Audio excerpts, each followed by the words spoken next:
paz do Senhor, meus queridos irmãos, queridos amigos que nos ouvem aqui pelo canal Maná Diário.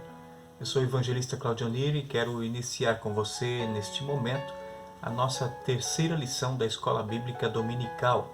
Lição esta que tem por título Eleição e Predestinação. O textuário da nossa lição, que estamos trabalhando na carta de Paulo aos Efésios, se encontra neste mesmo livro, capítulo de número 1, versículos 4 e 5, onde nos diz assim: como também nos elegeu nele antes da fundação do mundo, para que fôssemos santos e irrepreensíveis diante dele em amor.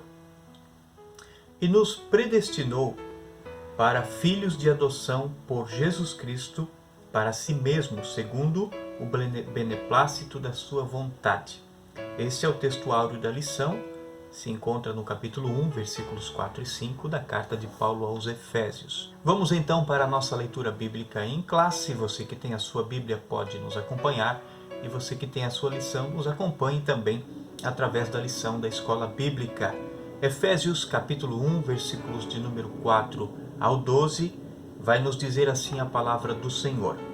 Como também nos elegeu nele antes da fundação do mundo, para sermos santos e irrepreensíveis diante dele em amor, e nos predestinou para filhos de adoção por Jesus Cristo para si mesmo, segundo o beneplácito de sua vontade, para louvor e glória da sua graça, pela qual nos fez agradáveis a si no amado, em quem temos a redenção pelo seu sangue, a remissão das ofensas, segundo as riquezas da sua graça, que ele tornou abundante para conosco em toda a sabedoria e prudência, descobrindo-nos o mistério da sua vontade, segundo o seu beneplácito que propusera em si mesmo, de tornar a congregar em Cristo todas as coisas, na dispensação da plenitude dos tempos, tanto as que estão nos céus como as que estão na terra.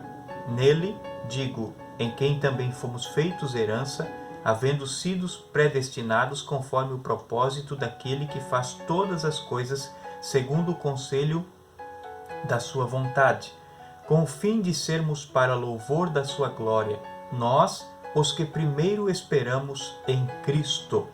Esta é a leitura bíblica em classe.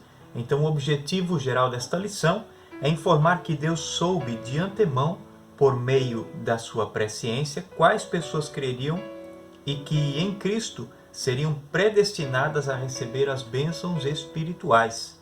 Portanto, vamos iniciar o nosso assunto falando que eleição e predestinação são termos importantes na compreensão da doutrina da salvação.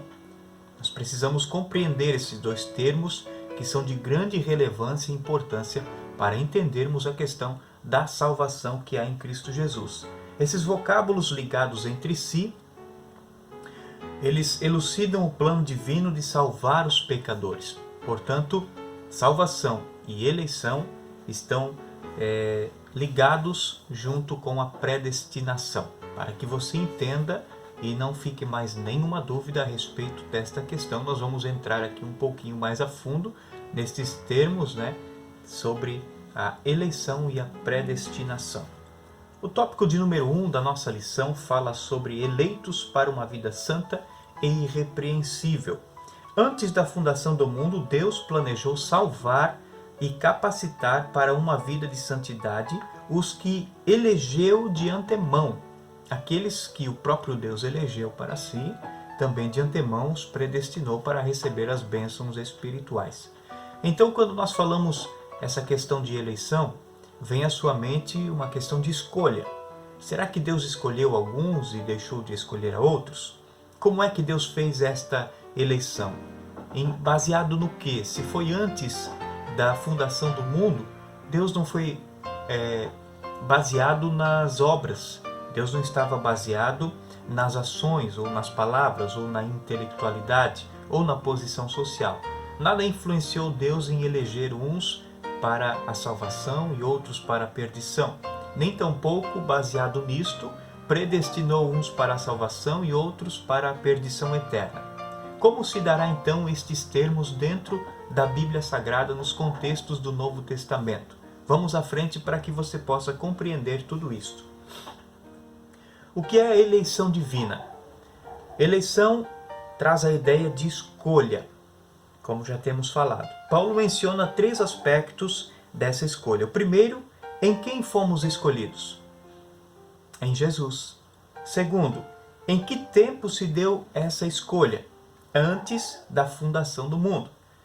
Terceiro, qual a finalidade dessa escolha? Para que fôssemos santos e irrepreensíveis em Cristo. Portanto, há uma finalidade dessa escolha que fora feita antes da fundação do mundo. A eleição ocorre somente em união com Jesus Cristo e ninguém é eleito sem estar unido a Ele. Portanto, esta eleição ela é feita através da união com Cristo Jesus. Portanto, não acontece sem estarmos ligados nele. Vamos adiante então. Quais são as condições para a eleição? O que eu preciso fazer para ser eleito? Nós estamos aí com pleito eleitoral do ano de 2020 e muitas pessoas estão trabalhando e estão fazendo alguma coisa, estão procurando aparecer nas redes sociais, procurando estar presente nas atividades e nas reuniões sociais para que possam ser eleitas através daquilo que as pessoas veem nelas. Mas o que nós precisamos fazer para sermos eleitos por Deus? A eleição para a salvação em Cristo é oferecida para todos. Então todos estão candidatados a esta eleição. Entretanto, esse meio não é meritório, não é pelas obras, não é pelas nossas ações que nós vamos estar aqui sendo eleitos. Você pode ler ali no capítulo 2, versículo 8 da carta de Paulo aos Efésios, vou deixar aqui na descrição, e você pode estar acompanhando esta leitura da palavra de Deus. Nós fomos eleitos por iniciativa divina por causa da obra de Cristo e não pelas nossas obras. Então, capítulo 2 da carta aos Efésios, versículo 8 e também o versículo 9 vai falar que não é pelas obras para que ninguém se glorie diante de Deus, mas é pela graça que somos salvos através de Cristo Jesus. Uma vida santa e irrepreensível. A eleição tem a finalidade de sermos santos e irrepreensíveis. Nesse aspecto, o vocábulo grego ágios, que significa santo, está trazendo uma ideia, uma conotação a respeito de separado do pecado. O adjetivo grego amamos ou amomos, que quer dizer irrepreensível, expressa algo sem defeito ou inculpável. Os termos apontam para o mais alto padrão ético e moral de vida para agradar a Deus. Vamos fazer aqui então uma reflexão. Se eu não sou salvo pelas obras, se a minha eleição não depende das obras, depende de eu estar ligado em Cristo. Porém, eu preciso ter uma vida santa e irrepreensível diante de Deus. Para que eu tenha esta vida santa e irrepreensível, eu preciso primeiramente estar ligado em Cristo. Porque pelas minhas obras, por mim mesmo, pelas minhas forças, eu não vou conseguir chegar a este ponto, a este nível. Por isso que a eleição, por isso que a salvação, ela não vai depender das minhas obras, mas da graça de Deus que há em Cristo Jesus. Por isso, o primeiro passo para eu fazer parte dos eleitos de Deus é aceitar a Cristo como Salvador. Enquanto eu não der este passo, eu não vou estar incluído neste grupo. Deus, Ele predestinou a todos para a salvação. Porém, só vão herdar a salvação aqueles que se ligarem a Cristo Jesus. Vamos adiante então. Subtópico 4 fala sobre a nova vida dos eleitos. O tema é apresentado com exortações contra a velha conduta, tais como mentira, furto, palavras torpes, amargura, ira, cólera, e ainda severas advertências contra a fornicação, impureza, avareza e embriaguez. Paulo vai citar essas questões aqui e em muitas outras passagens bíblicas nós vamos ver que aqueles que praticam tais atos não herdarão a vida eterna. Precisam abrir mão de tudo isso. A velha criatura precisa morrer, o velho homem precisa morrer e é preciso nascer de novo. Por isso Jesus fala a Nicodemos de que era necessário nascer de novo, ou seja, passar a ter uma nova vida em Cristo Jesus. Até agora, as obras estavam embasadas no eu, estavam embasadas naquilo que eu aprendi na minha religião, porém agora elas vão estar embasadas em Cristo Jesus. As minhas ações, as minhas atitudes, elas vão me levar a praticar boas obras. Eu não sou salvo pelas obras, ou pelas boas obras, porém, as boas obras acompanham a vida daquele que é salvo em Cristo Jesus. Então, a finalidade é apresentar a Deus uma igreja gloriosa, sem mácula, sem ruga, mas uma igreja santa e irrepreensível. Então, somente o Espírito Santo capacita o crente para esse novo estilo de vida, para que você possa abandonar uma vida torpe, uma vida de bebedeira, uma vida de orgias, uma vida de pecado. Você precisa entregar a sua vida para Cristo. Então o Espírito Santo, que é o selo, o penhor da promessa que nós vimos na aula passada, ele vai estar habitando em você e vai estar limpando a sua vida, vai estar transformando e vai estar modificando o seu ser através da palavra de Deus para que você abandone essas ações que desagradam a Deus. Então nós vamos ver aqui Gálatas capítulo 5, versículos 22 ao 25, vai ser citado ali a questão das obras da carne que são manifestas e o fruto do Espírito. Para que possamos ser achados irrepreensíveis, precisamos cultivar o fruto do Espírito dentro de nós. E sem o Espírito Santo, não conseguimos fazer. Nós vamos ver aqui o apóstolo João, quando esteve em cativeiro na ilha de Patmos. Depois ele vai escrever o Apocalipse. E no capítulo 3, versículo 20, ele vai estar escrevendo ali aquela pequena carta de Jesus endereçada à igreja de Laodiceia. E ele vai falar assim: eis que estou à porta e bato. Se alguém ouvir a minha voz, abrir a porta, eu entrarei. Cearei com ele e ele comigo. Haverá comunhão, haverá consenso. Mas isso mostra de que Cristo, ele estava se colocando do lado de fora. Ele havia sido deixado do lado de fora. E nós vamos ver algumas palavras que Jesus vai trazer ali, dizendo que a igreja de Laodiceia não estava mais agindo ou procedendo de forma que agradasse a Deus. Tanto é que ali Jesus vai dizer: arrepende-te, pois, lembra-te de onde caíste, arrepende-te e volte a praticar. Então, Jesus está trazendo uma repreensão para que aquela igreja desperte e volte a ser santa, irrepreensível e agradável a Deus. Por isso, muitas denominações que se dizem cristãs, de fato não são, porque Cristo e o Espírito Santo não fazem parte desta igreja, não estão com esta igreja. E aí nós vamos ver então que o apóstolo Paulo ele vai estar escrevendo desta forma para a igreja de Éfeso. Glória a Deus. E aí nós vamos ver a questão da predestinação, tópico de número 2, sobre predestinados para filhos de adoção. Aqui é uma questão bastante importante, interessante, que nós precisamos ter um certo domínio. Você precisa aprender e entender acerca dessa questão da predestinação. A predestinação é algo da igreja dos dias atuais? Será que somente hoje estamos comentando sobre isso? Não, de forma nenhuma. Nossa igreja, que já vem desde o tempo de Cristo, nós sabemos então que os assuntos que Paulo trata são assuntos doutrinários e que vão trazer um entendimento, uma compreensão para a igreja caminhar de acordo com a vontade de Deus. E para ser achada então santa e irrepreensível diante de Deus.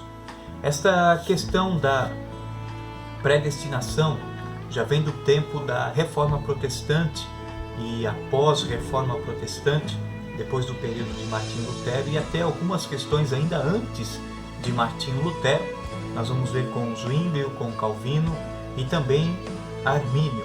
As duas vertentes teológicas, duas correntes teológicas dentro do calvinismo e do arminianismo. O que seria isso? Primeiro vamos ver a questão de Calvino. Quem foi Calvino? João Calvino nasceu em Noyon, perto de Paris, no ano de 1509. Estudou na Universidade de Paris Depois se transferiu para a Universidade de Orleans, onde se formou em Direito. A sua conversão ao protestantismo aconteceu entre 1533 e 1534 aproximadamente. Calvino, ele fez parte da segunda geração de reformadores. Então, depois do período de Martinho Lutero, surge também João Calvino. Quando se fala em João Calvino, talvez a primeira coisa que vem na sua mente, você que tem um pouco de conhecimento, é a questão da predestinação.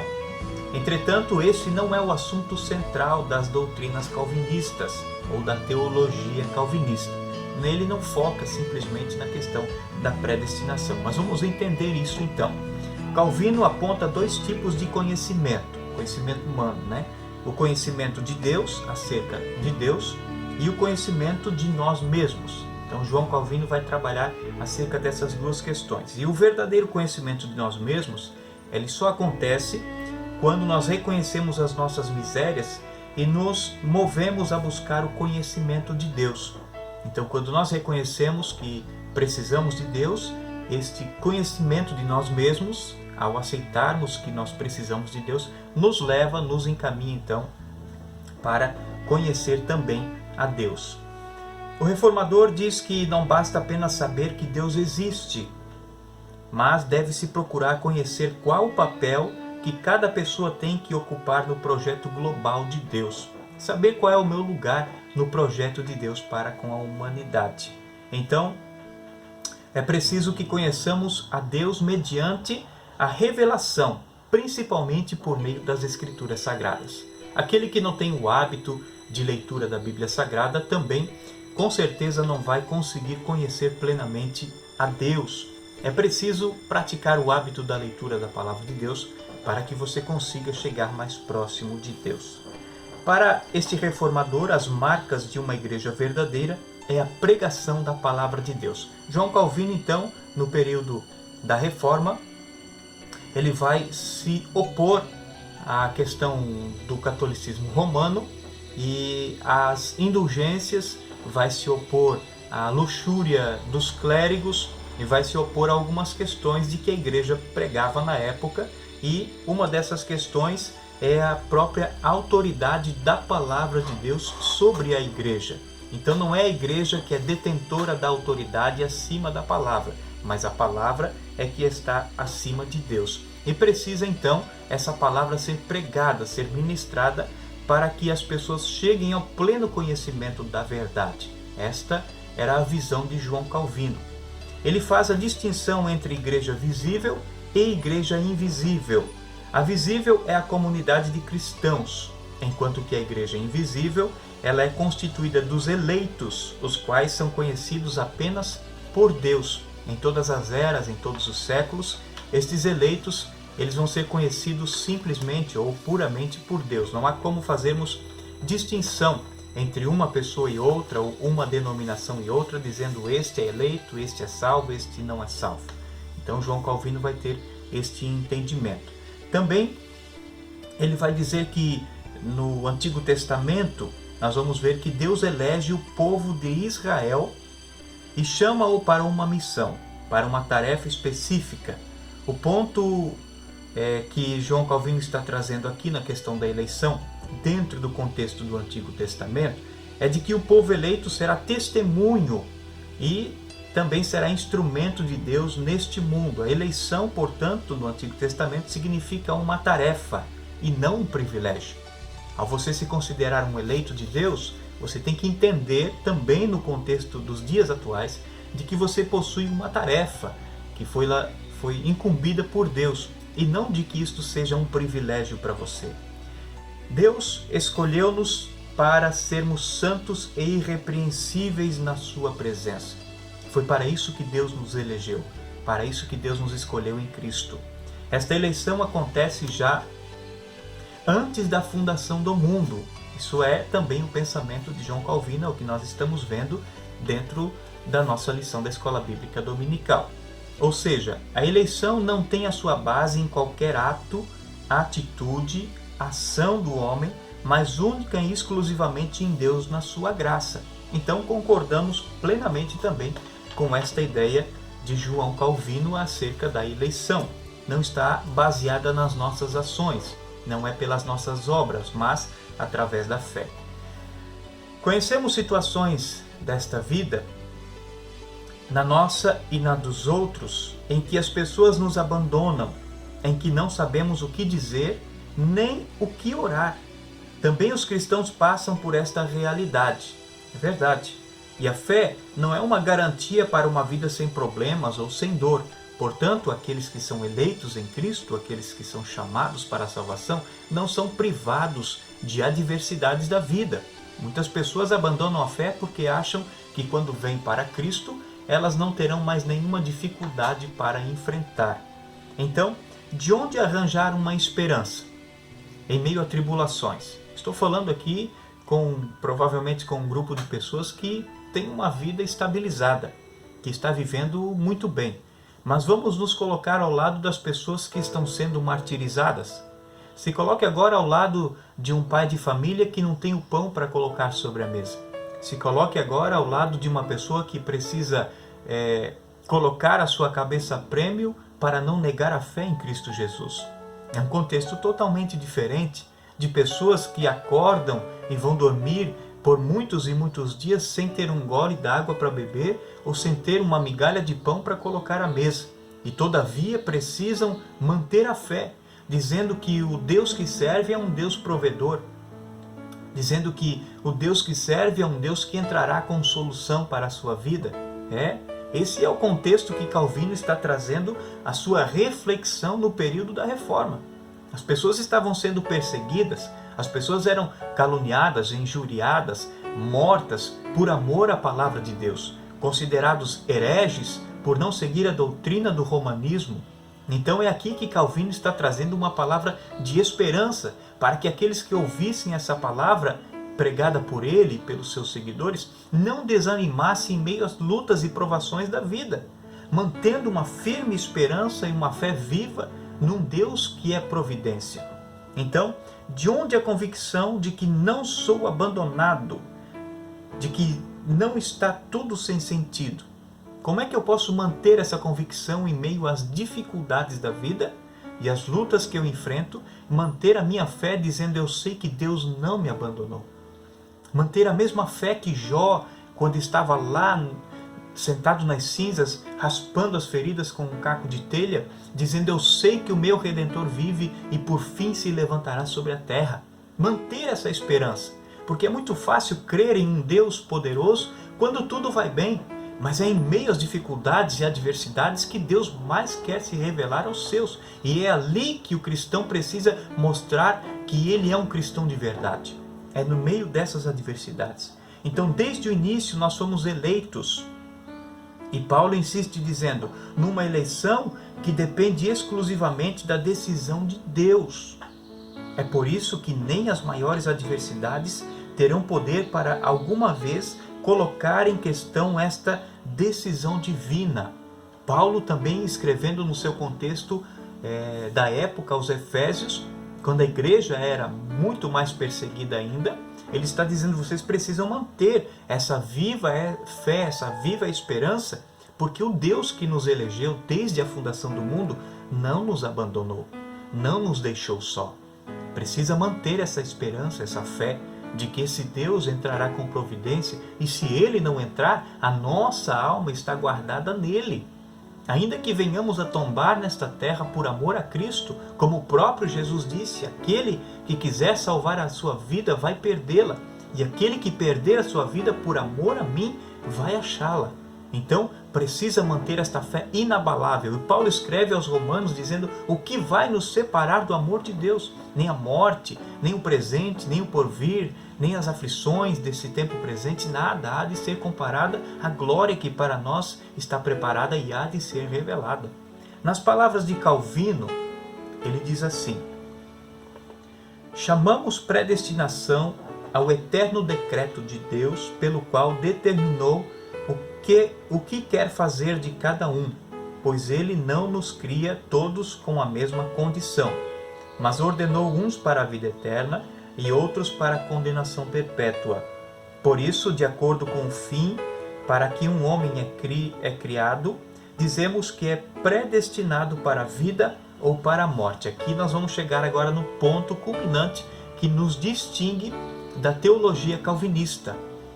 Agora você note bem que no escrito de Calvino, chamado Institutio número 3, ele vai falar que agora uns são predestinados para a vida e outros para a morte. Ou seja, que desde a fundação do mundo, Deus elegeu e predestinou alguns para a salvação e outros para a perdição.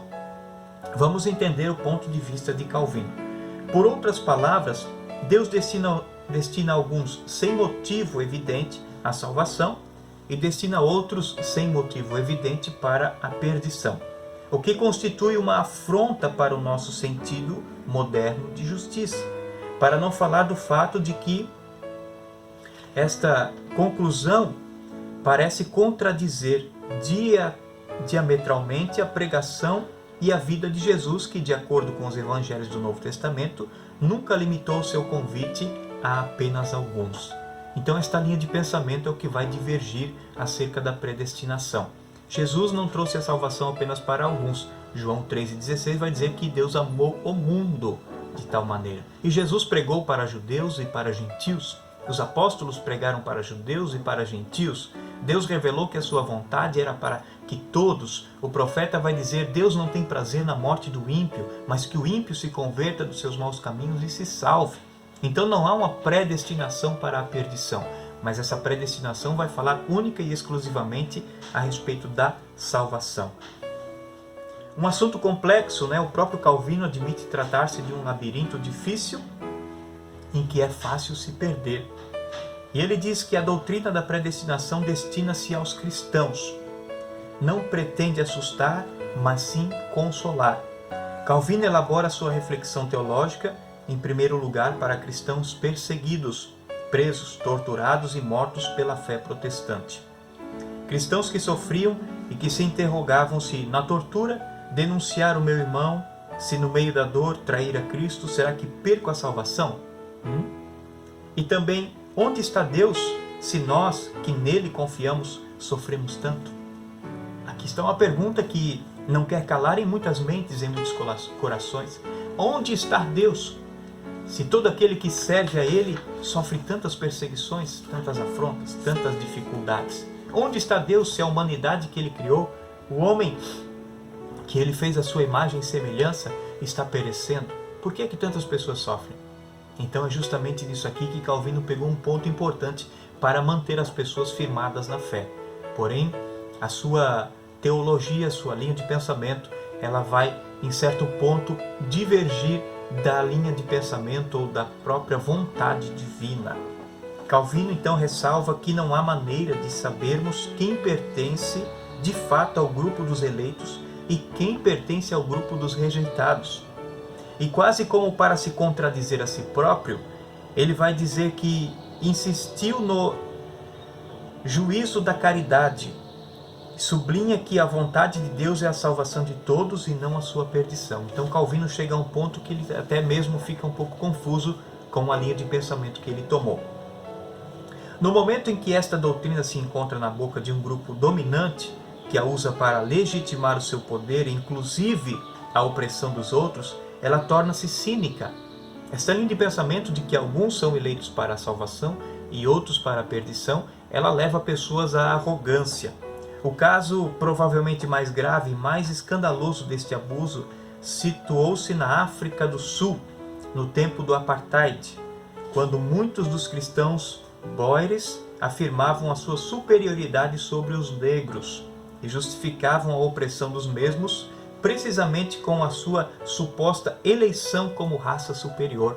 Veja só, as pessoas pegaram este princípio e levaram a um extremismo, dizendo que eram superiores, os brancos sendo uma raça eleita superior aos negros. Então, é preciso ter muito cuidado. Por isso que é importante você ter um certo domínio, conhecimento acerca dessas doutrinas, para você não entrar nesta linha de pensamento errôneo e usar de uma forma totalmente distorcida a palavra de Deus. Então, esta teologia, elaborada na perspectiva dos perseguidos, não com a intenção pretensiosa e especulativa de saber mais sobre Deus do que o próprio Deus, mas com o propósito de assustar menos ainda para justificar o poder de uns sobre outros, mas sim com a única finalidade de louvar a Deus.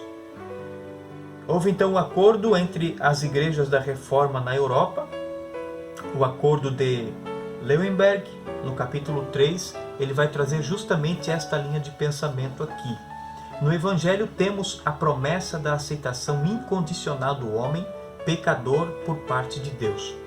Todo aquele que puser a sua confiança no Evangelho pode estar certo da sua salvação e, consequentemente, louvar a Deus por ter sido eleito. Por esta razão, podemos falar de eleição, somente no que diz respeito à chamada à salvação em Cristo. A fé sabe pela experiência que a mensagem da salvação não é aceita por todos. Contudo, ela diz respeito ao mistério da ação de Deus. Ao mesmo tempo, dá testemunho da seriedade da decisão humana e da realidade de que Deus tem um desígnio universal de salvação. O testemunho que a Escritura dá de Cristo proíbe-nos supor que Deus tenha pronunciado um decreto eterno para a condenação final de determinados indivíduos ou de todo um povo. Então este acordo foi feito entre as igrejas luteranas na Reforma da Europa, chegando ao mesmo consenso de que Deus não predestinou ninguém para a perdição eterna. Quem é que veio com esta linha de pensamento, refutando os pensamentos de João Calvino? Nós vamos ver que no período do calvinismo, a centralidade não era tanto na questão da predestinação. Mas com a morte de Calvino, nós vemos que vem um outro homem chamado Beza, que se tornou líder então do movimento reformado, tanto em Genebra como em toda a Suíça, e os seus antecessores, que foram Zwinglio e Calvino, acreditavam que tudo o que acontece é determinado por Deus. Isso inclui também a queda de Adão. Esta linha de pensamento vai muito além da predestinação e vai dizer que antes da fundação do mundo, Deus havia predestinado todas as coisas, inclusive a queda de Adão, ou seja, Deus induziu o homem à queda para cumprir o propósito divino da salvação em Cristo Jesus. Porém, esta linha de pensamento não é aceita por todos. Então, tanto Beza como outros teólogos reformados deram grande ênfase à doutrina da predestinação, muito mais do que o próprio João Calvino. Esses teólogos ensinavam a doutrina da expiação limitada de Cristo, ou seja, Jesus morreu na cruz apenas para os eleitos e não para aqueles reprovados por Deus.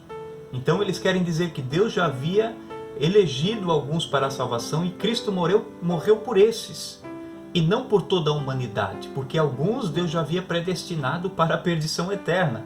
Isso não faz sentido. Nosso Deus, ele não faz acepção de pessoas. Então, existem muitas contradições nessas linhas de pensamento. Algumas pessoas as seguem cegamente. Porém, quando a gente olha esses detalhes, ao analisarmos a Bíblia Sagrada, nós vamos ver que existem pontos que são pontos importantes que não podem ser seguidos. Então, cabe destacar que Calvino não ensinou a predestinação dessa forma. Não foi assim que Calvino trouxe a predestinação, não com o intuito de separar um e outro, mas com o intuito de animar os cristãos que estavam sendo perseguidos. Então esses grupos calvinistas, através de Beza e outros teólogos, eles desenvolveram 5 pontos fundamentais de sua doutrina, chamada TULIP, que é total depravação, eleição incondicional, limitação da graça, que é para alguns e não para todos, e irresistível graça, que aquele que é escolhido para a salvação de forma alguma vai perdê-la, e também a perseverança dos santos. Então eles vão trazer aqui uma linha de pensamento de que essa eleição é incondicional, ela não depende de nós, mas ela depende de Deus, está certo? Porém, a limitação da graça que não condiz com os princípios da palavra. E também a irresistível graça, que aquele que é chamado por Deus, por pior que seja a pessoa, no final, ele ainda vai aceitar a Cristo para a sua salvação. Então são linhas de pensamento que os seguidores calvinistas trouxeram também no período pós-reforma. Todavia, nem todos concordavam com essas doutrinas, e o principal deles foi um homem chamado Jacó Armínio. Jacó nasceu no ano de 1560, faleceu no ano de 1609, E ele era holandês, sua formação teológica aconteceu na Universidade de Genebra, na Suíça. Embora ele concordasse com os ensinos de João Calvino, como nós também em partes concordamos, ele achava que o supralapsarismo, que é a ideia extrema de que Deus criou todas as coisas antes do tempo, predestinou tudo, inclusive a queda de Adão, nesse pensamento de supralapsarismo, ele vai falar que possui algumas ideias extremas a respeito da predestinação, ou seja, essas pessoas chegaram ao extremismo falando sobre a predestinação. Devido ao seu trabalho como pastor e pregador, Armínio se tornou um dos homens mais influentes da Holanda. Ele não aceitava o ensino a respeito da eleição incondicional e da graça irresistível. A graça, então, não é irresistível. Cristo morreu por toda a raça humana e que a doutrina da expiação limitada deve ser rejeitada, ou seja, Cristo não morreu apenas por alguns que já foram eleitos antes da fundação do mundo. Os eleitos são toda a humanidade elegido por Deus, ou seja, a salvação está à disposição de todos. Mas aqueles que aceitam a Cristo é que vão herdar a salvação, a vida eterna. Armínio argumentou que, precisamente porque a graça não é irresistível, ou seja, eu posso resistir, assim como muitas pessoas resistem à palavra de Deus e morrem sem salvação, porque não querem aceitar a Cristo de forma alguma, ainda que lhes seja oferecida minutos antes do último suspiro, não querem, eles rejeitam, eles resistem à graça. Então, Armínio está dizendo que a graça não é irresistível e é possível decair da graça. Aquele que um dia foi salvo, aceitou a Cristo, ele pode, em meio à caminhada, desviar-se dos princípios da palavra e voltar para uma vida de pecado. E assim, no fim da sua vida, ainda perder a sua salvação. Então, não demorou muito para que Armínio fosse acusado pelos calvinistas tradicionais de abandonar os princípios da teologia reformada. Armínio argumentou que preservava a reforma protestante, a crença na autoridade suprema das Escrituras e a salvação pela graça mediante a fé. Armínio ensinava que o ser humano não é passivo nesse processo, ou seja, o homem tem o livre-arbítrio, dotado do livre-arbítrio, e portanto ele tem este direito de escolha, conferindo ao homem o ato de escolher se quer ou não a salvação oferecida por Deus através de Cristo. Armínio não aceita a eleição incondicional e a graça irresistível. Ele acreditava que a escolha arbitrária de Deus feriria o princípio da decisão humana, ou seja, não teríamos livre-arbítrio se Deus já havia pré-estabelecido salvação para uns e perdição para outros. Então eu não preciso tomar decisão, porque se eu não for um escolhido, no final eu vou ser condenado da mesma forma. E eu não preciso tomar decisão, porque se eu for um escolhido, se eu for um eleito, se eu for um predestinado à salvação, no final eu serei salvo de qualquer forma. Então, esse pensamento calvinismo leva as pessoas muito à passividade, de não escolher, de não servir a Deus, de não fazer nada para herdar o reino dos céus. Então, também argumentava que Deus não pode ser considerado como o agente causador do mal e do pecado, que era o pensamento do supralapsarismo, dizendo que o Deus já havia pré-estabelecido a queda do homem, ou seja, induziu o homem ao erro, induziu o homem ao pecado. E não é verdade. O que Deus fez foi dar a liberdade de escolha. O homem, tanto é que o homem foi avisado. O pior seria se Deus não tivesse avisado. Mas o nosso Deus avisa. A sua palavra nos orienta, nos mostra o caminho certo e o caminho errado. Então ali Deus vai trazer essa intenção de que o homem seja salvo, através também da sua participação na sua escolha. Ele também citou João 3,16, que nós conhecemos muito bem, para destacar que Deus amou o mundo de modo que a morte de Cristo na cruz teve um efeito universal. Ele morreu por toda a humanidade e não apenas por alguns. Vamos ver também que Armínio dizia que a predestinação é o resultado do pré-conhecimento divino a respeito daqueles que creriam e aceitariam a Cristo. Deus, antes mesmo de criar o mundo e a raça humana, ele já tinha ciência de que seriam salvos os homens, né, seriam salvos, e dos que seriam condenados. Ele tem ciência. Quanto à queda de Adão no Éden, Armínio também rejeitou a ideia de que ela aconteceu por um decreto de Deus. No entanto, o pecado foi fruto da escolha humana e da permissão divina.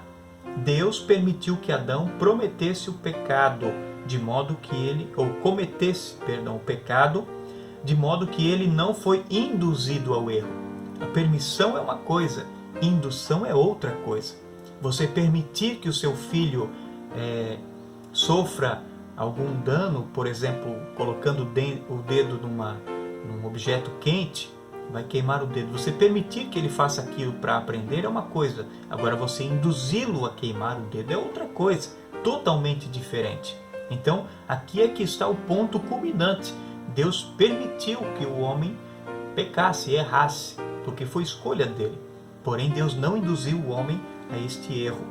Deus permitiu que Adão cometesse o pecado, de modo que ele não foi induzido ao erro, ao passo que o homem foi dotado de livre-arbítrio. Uma escolha. Deus avisou o homem. É como o pai avisa: meu filho, não põe o dedo na panela porque ela está quente. Está avisado. Quando o filho se aproxima, o pai permite para que o filho aprenda com este erro cometido, mas o pai não induziu o filho a colocar o dedo para que ele aprendesse. Então, Deus sabia com antecedência que a humanidade cairia, porque Deus conhecia o que tinha criado. Porém, ele não decretou este fato. Depois da queda de Adão, Deus decretou que Jesus Cristo salvaria a humanidade, mediante sua morte expiatória na cruz. Essa salvação seria a todos que escolhessem a Cristo, e os que rejeitassem seriam condenados. Então Jesus ele trouxe este ensinamento muito claro, dizendo: aquele que aceita as minhas palavras e as pratica tem a vida eterna. Aquele que rejeita perde a vida eterna. Então está na questão da escolha do homem.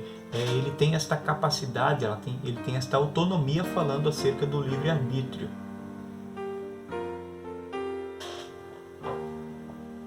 Para nós encerrarmos a nossa lição, então, somos privilegiados em sermos filhos adotados por Deus através de Cristo Jesus. Como diz Marcos no capítulo 16, versículo 16, quem crer e for batizado será salvo, mas quem não crer será condenado. Marcos não traz aqui o princípio de forma alguma.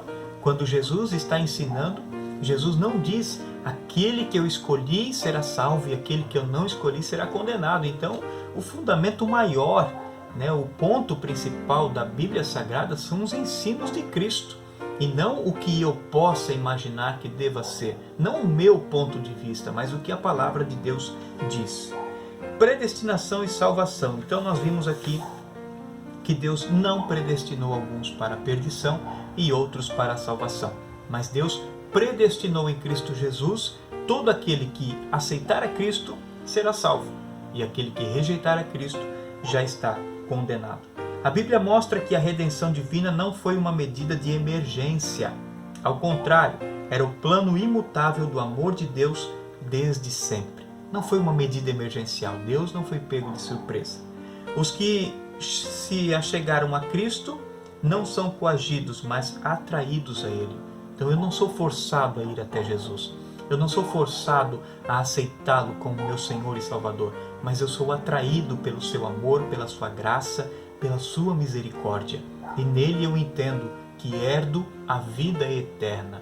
Portanto, compete a mim fazer esta escolha, compete a você fazer esta escolha. Se você quer obedecer a palavra, se você quer aceitar a Cristo ou se você quer rejeitar a este plano de salvação tão glorioso para a sua vida. A eleição é Deus escolhendo em Cristo um povo para si mesmo, e a predestinação diz respeito ao que Deus planejou antecipadamente.